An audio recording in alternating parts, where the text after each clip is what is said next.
starting at X. X is for exotics, and I got an email asking me the question of my personal recommendations on buying exotic pets from primarily dog and cat stores, meaning places that primarily focus on dogs and cats mainly.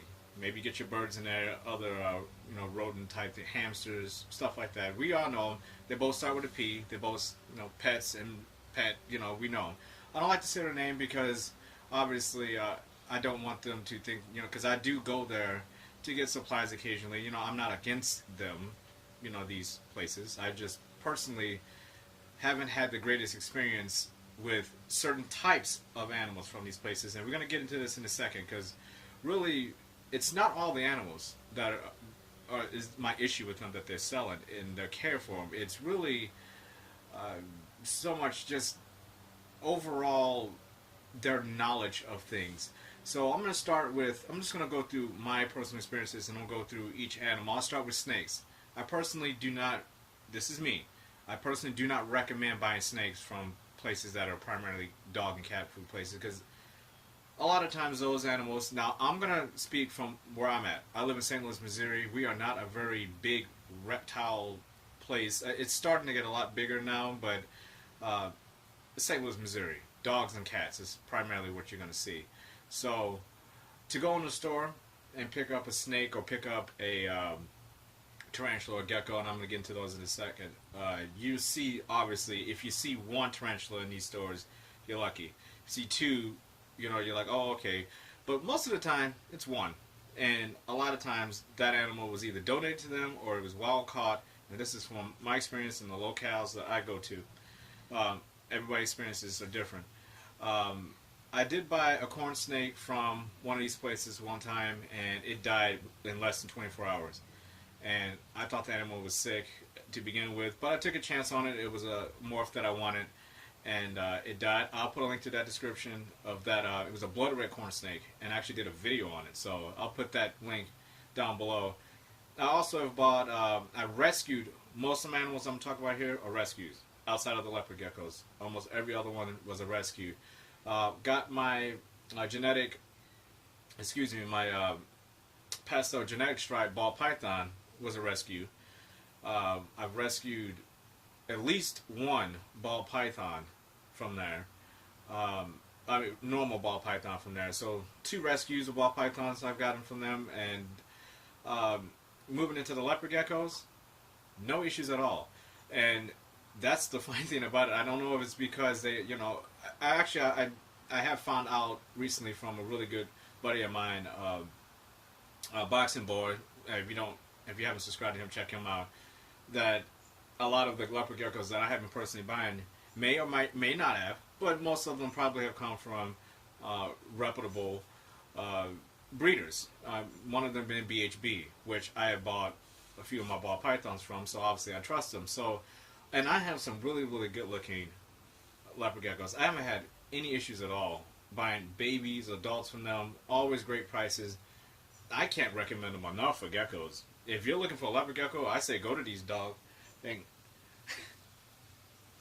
It was like a fucking bird or something. Just a fucking. But anyway, if you're looking for leopard geckos, I do recommend those.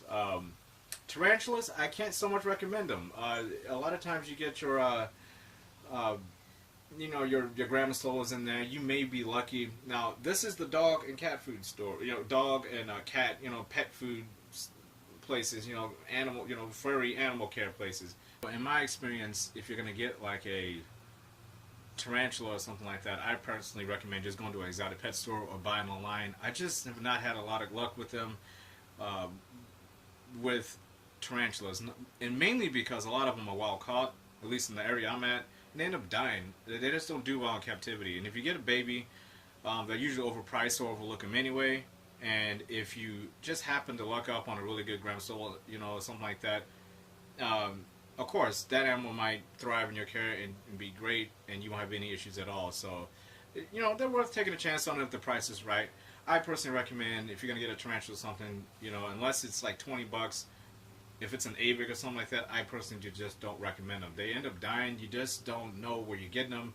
They're too big. You're wondering yourself, why are you giving it away? Especially if you sex it, if you can look at it and tell that it's most likely a female. I mean, you can tell the difference between a male Grand Mastola and a male, Avic of some sort.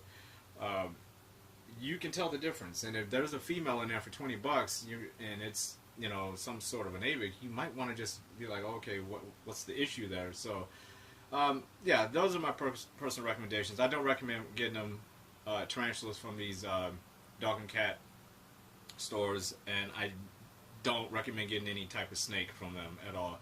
Unless they can tell you exactly where it came from, how old they are, because a lot of times and again, this goes back to that knowledge I was talking about at the beginning of the video. Ask them questions. If they can't answer very basic, simple questions, they don't even have to be a genius or knowledgeable about any animals at all. They should be able to tell you where they got the damn animal from. If they can't tell you where they got the animal, I'm done. And the rescues only came because I had a soft spot in my heart that I just simply could not just walk out and let this animal starve to death, as in the case of my Pastel genetic stripe ball python, and same with the my other female normal. And I did want the morph of the blood red corn snake. That was just me on a whim, just being like, okay, here it is, let me go ahead and get it. And looking back on it, I definitely shouldn't have got it. If you watch that video, you will see instantly that something was wrong with this snake. So, but I just went ahead and took a chance on it because the price wasn't too bad, which is another, again, you got to know your prices, and you got to know what they're selling for, what the average cost is going. If something's fishy about it, there's a reason why it's like that. So, and again, can't recommend the leopard geckos enough. If you're looking for albinos and tangerines and stuff, I mean, they have some really sweet morphs in those stores for dirt cheap. And also bearded dragons. If you're looking for just your normal bearded dragon, nothing special. Every once in a while they might get a leatherback in there, but I can also recommend those. I haven't heard anybody have any problems with their bearded dragons. My bearded dragon came from one of these stores. It was bought for me by my mother, and I'll put a link in the description for that too as well. And she's been perfect. So really, for me, it's just tarantulas and snakes. And in general, lizards they seem to do better with, at least in my experience and what I've talked to from other people. So hope that answers your question. Again, I live in St. Louis, Missouri. These stores are completely different than other stores. So this is just kind of my, my experience story, which is why I'm not going to say their names, the actual store names in here. And we know what they are, but I'm not going to do them like that. I still go in for feeders and stuff like that if I have to. A lot of times I try to order them, but you have animals. Sometimes you have to go in these stores. You need whatever. I do have an exotic pet store that I go to that, if all else fails, I know I can get there. Sometimes emergencies happen, and you need to jump on it and get what you gotta get. So, and they're good for that. Even though I still think that they're very overpriced, but I think they, it is what it is, if you can order stuff, you have that option, you don't have to go to these stores. So that's my personal recommendation on these stores. I can really, if you have to go there, go there. If you don't have to, and you got a better place, I kind of do like a hybrid thing, I go to where I need to go at that time for what I need. So hope that does it for you. See you guys next time. Be you and be genuine, and I'll see you on the next episode.